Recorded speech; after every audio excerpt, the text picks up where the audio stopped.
મિત્રો, આપણે લાસ્ટ વિડીયોમાં જોયું કે કેવી રીતે એક ઘરમાં ઇન્વેસ્ટ કરવાથી આપણે લોંગ ટર્મમાં વેલ્થ ક્રિએટ કરી શકીએ છીએ. મિત્રો, ઘર વેલ્થ ક્રિએટ કરવાની સાથે સાથે પણ તમારા જે રૂટીન લાઈફના જે પ્રોબ્લેમ્સ હોય છે, જે એક્સપેન્સ હોય છે, એને પણ મેનેજ કરી શકે છે. યસ, બિલકુલ. જય શ્રી કૃષ્ણ મિત્રો. રજવિયાની ઇન્વેસ્ટમેન્ટ સિરીઝમાં આપનું હાર્દિક સ્વાગત છે.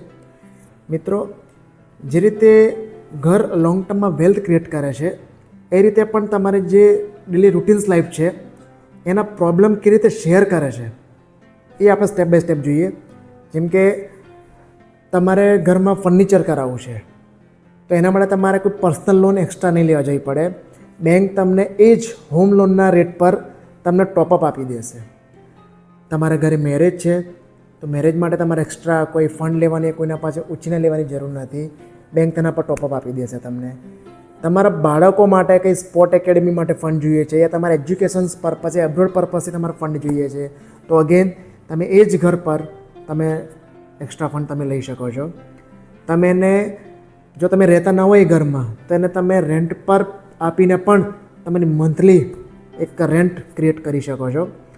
અને જો તમે બિઝનેસ ચાલુ કરવાનો પ્લાન કરી રહ્યા છો, તમે બિઝનેસ સ્ટાર્ટ કરો છે અને તમારી પાસે કેપિટલ નથી, તમે આ જ ઘર પર તમે એક સીસી લઈ શકો છો. બેંક તમને કેશ ક્રેડિટ આપી શકે છે અને તમે પોતાનો તમારો બિઝનેસ પણ સ્ટાર્ટ કરી શકો છો. તો આવા મલ્ટિપલ્સ તમારી રિક્વાયરમેન્ટને એક ઘર પૂરું કરી શકે છે. ડિફરન્ટ લોકોને ડિફરન્ટ રિક્વાયરમેન્ટ્સ હોય છે. તો યસ, બિલકુલ આ પોસિબલ છે. તો મિત્રો, તમારા જીવનમાં એક ઘર પોતાનું વસાવશો જરૂર એઝ ઇન્વેસ્ટમેન્ટ માટે. યસ, જય હિન્દ.